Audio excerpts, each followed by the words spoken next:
మాజీ సభ్యులు డాక్టర్ మల్లి రవి మన స్టూడియోకి వచ్చారు. మల్లి రవి గారు నమస్కారం అండి, స్వాగతం. నమస్కారం సార్. చాలా రోజుల తర్వాత, అంటే దాదాపుగా 6 నెలల తర్వాత, 5-6 నెలల తర్వాత మొదలుపెట్టినటువంటి యాత్ర ఇది. అంటే అంత ముందే అనుకున్నారు. ఇంత ఆలస్యం కావడానికి అనేక కారణాలు, వరదలు కావచ్చు, తర్వాత తెలంగాణ ఉద్యమం కావచ్చు. ఇంత ఆలస్యంగా జరిగినా కూడా ఇవాళ యాత్ర యొక్క స్పందన గురించి మీ అభిప్రాయం ఏంటి?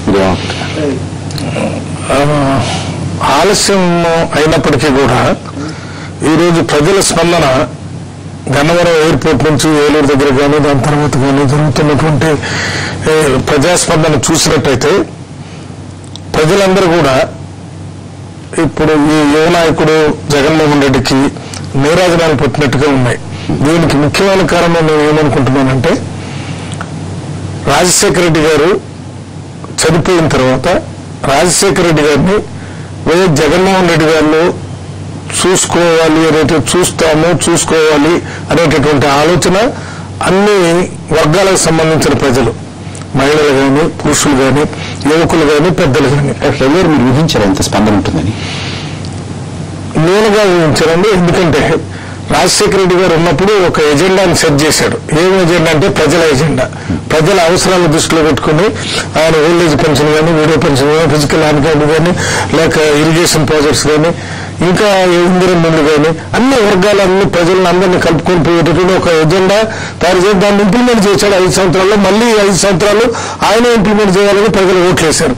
అటువంటిది అర్థంతరంగా ఆయన అనుకోని విధంగా చనిపోయినప్పుడు ప్రజలందరూ కూడా ఈ కార్యక్రమాలన్నీ కూడా మధ్యలో అయిపోతాయి అనేటువంటి ఒక భయం ముందు ఏర్పడింది.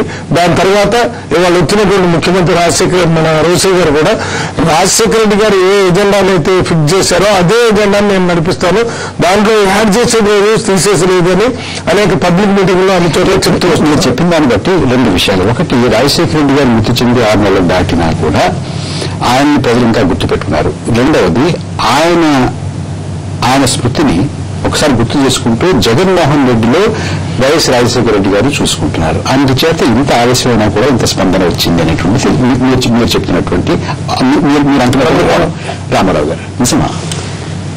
రాజశేఖర రెడ్డి గారికి ఉన్న కీర్తి కానీ, పలుకుబడి కానీ ఇటీవలి కాలంలో మనకు ఏ ముఖ్యమంత్రిలోనూ కనబడలేదు అనేది నిరూపణ. 6 నెలల తర్వాత ఇన్ని పరిణామాలు జరిగిన తర్వాత అంటే రాజశేఖర రెడ్డి గురించిన స్మృతులు ఇంకా కొనసాగడానికి 2 కారణాలు ఉన్నాయి. ఒకటి, ఆయన పరిపాలనా తీరు. ఆయన వ్యక్తిత్వం ఎలాంటిదైనప్పటికీ ఆయన పరిపాలనా తీరు వల్ల ఉపయోగపడిన ప్రజానీకం ఉన్నారు, లబ్ధి పొందిన ప్రజానీకం ఉన్నారు. వాళ్ళకి కృతజ్ఞతాభావం ఉంది, అది మనం కాదనలేం. అది ఒక కారణమైతే, రెండవ కారణం రాజశేఖర రెడ్డి ఆర్గనైజేషన్ పద్ధతి. ఆ పద్ధతి ఆయన ఏ ముఖ్యమంత్రి కూడా ఒక్కొక్క జిల్లాకి అన్నిసార్లు ఇప్పటిదాకా వెళ్ళలేదు. జనం బాగా గుర్తుంచుకోవడానికి కారణం అది. అదే పద్ధతిలో ఇవాళ జగన్మోహన్ రెడ్డి కూడాను అదే స్థాయి నాయకుడిగా ఎదగాలన్న ప్రయత్నంలో భాగమే ఈ యాత్ర, ఈ ఓదార్పు యాత్ర. సరే, ఆలస్యం అయి ఉండొచ్చు, ఇంకేమైనా అయి ఉండొచ్చు.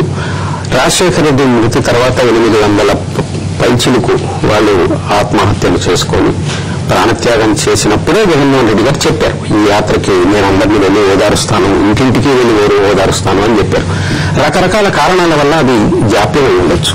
కానీ ఇవాళ రాష్ట్ర రాజకీయాల్లో ఉన్న చిత్రాన్ని కనుక మనం చూస్తే, ఒకవైపు ముఖ్యమంత్రి రోసయ్య గారు ఉన్నారు, రెండవ వైపున ఆయనకి దీటైన వేరే నాయకులు కాంగ్రెస్ లో ఎవరూ ఎదగలేదు. ఇలా ఎదగకపోవడానికి కారణం కూడా రాజశేఖర రెడ్డి గారే. రాజశేఖర రెడ్డి గారు ఉన్నప్పుడు 2వ శ్రేణి నాయకుడు అని ఆయన తర్వాత నంబర్ 2 ఎవరు అంటే చెప్పే పరిస్థితి లేదు. అందరూ 93, 94 నుంచి లెక్కెట్టుకోవాల్సిందే. అలా ఎవరు లేరు. ఇవాళ ముఖ్యమంత్రిగా రోసయ్య గారు ఉన్నారు. కానీ ముఖ్యమంత్రికి ఒక కంటెండర్గా, లేకపోతే భవిష్యత్తులో కాబట్టి ఈయన అని అనుకునేలాగా ఇవాళ కనిపిస్తున్నది జగన్మోహన్ రెడ్డి గారే. అందులో సందేహం లేదు. అది మంచిదా చెడ్డదా అని కాదు, ఉన్న పరిస్థితి అది. రవి గారు, ఎవరైనా మీ దగ్గరికి వచ్చి ఇదంతా చూడడానికి బాగానే ఉంది, కానీ ఇదంతా కూడా మొబిలైజ్ చేసినటువంటి జనం, తీసుకొచ్చినటువంటి జనం, రాజశేఖర రెడ్డి గారి టికెట్లు ఇచ్చి వాళ్ళ టికెట్లు ఇచ్చిన తర్వాత వాళ్ళ సహాయంతో గెలిచినటువంటి వారందరూ కూడా తీసుకొచ్చినటువంటివి. ఇది రాష్ట్ర రాజకీయాల్ని, ముఖ్యంగా రాష్ట్ర కాంగ్రెస్ లో ఉన్నటువంటి అంతర్గత రాజకీయాల్ని ప్రభావితం చేయడానికి ఒక వ్యూహంలో భాగంగా తీసుకున్నటువంటి యాత్ర అంటే మీరు అంటారు. అంటే ఇది రాజకీయంగా కాంగ్రెస్ పార్టీని వీట్ చేయడానికి, లేకపోతే జగన్ గానీ రోసే గారిని కానీ నెగిటివ్ వేలో చూపించడానికి సంబంధించిన వాళ్ళు మాత్రమే అట్లా మాట్లాడతారు. వాస్తవాన్ని చూసినటువంటి ప్రజలు కానీ నాయకులు కానీ ఆ రకంగా మాట్లాడటానికి అవకాశమే లేదు. మనం చూస్తున్నటువంటి జనమంతా కూడా డాక్టర్ గారు ముఖ్యం చూస్తున్నటువంటి జనమంతా కూడా స్వచ్ఛందంగా వారంతట వారుగా జగన్మోహన్ రెడ్డి గారి మీద వైఎస్ రాజశేఖర రెడ్డి గారి మీద ఉన్నటువంటి ఆరాధనతో అభిమానంతో వచ్చినటువంటి వారా? అవును, ఆరాధనతోనే ఆ ప్రేమతోనే వారు చేసినటువంటి కార్యక్రమానికి స్పందించి వాటిని మర్చిపోలేక ఈయన చూసి ఒకసారి మళ్ళీ ఆయన స్మరించుకోవాలి రాజశేఖర రెడ్డి గారిని అనేటటువంటి భావంతోనే ప్రజలు వచ్చారు. ఇంకా వస్తారు, ఇంకా ఎక్కడ పోతే కూడా అక్కడే అంతే రకంగా వస్తారు. ఆ రకమైనటువంటి పరిస్థితి వాళ్ళ రాష్ట్రంలో ఉంది. ఈ కాంబినేషన్ కూడా బాగుంది. రాజశేఖర రెడ్డి గారు పెట్టినటువంటి ఎజెండాని నేను నడిపిస్తారని చెప్తున్నటువంటి ఒక పరిమితి చెందిన పెద్ద నాయకుడుగా ముఖ్యమంత్రిగా రోసే గారు, ప్రజల దగ్గరకు దూసుకొని పోయేటటువంటి యువ నాయకుడుగా జగన్మోహన్ రెడ్డి గారు, ఈ రెండు కాంబినేషన్ వల్ల ఇవాళ రాజశేఖర రెడ్డి గారి ఎజెండాని ఇంప్లిమెంట్ జరుగుతుంది అనేటువంటి నమ్మకం ప్రజల్లో కలుగుతుంది. మీరేమంటున్నారు?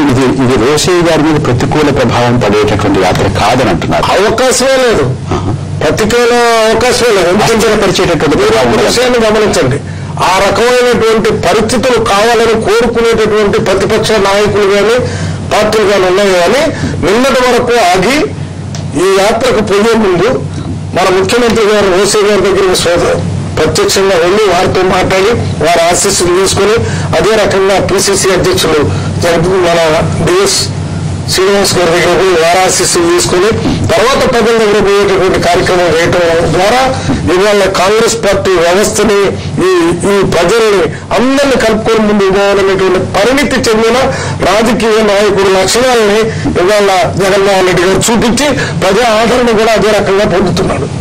అట్లా ఒక చిన్న విరామం తీసుకున్న విరామం తర్వాత జగన్మోహన్ రెడ్డి గారు చేపట్టినటువంటి ఈ ఓదార్పు యాత్ర యొక్క ప్రభావం కాంగ్రెస్ అంతర్గత రాజకీయాల మీద ఎలా ఉంటుంది, కాంగ్రెస్ అధిష్టానానికి ఢిల్లీలో ఏ రకమైనటువంటి సంకేతాలు పంపుతుంది అనే విషయాల మీద మనం దృష్టి సారిద్దాం.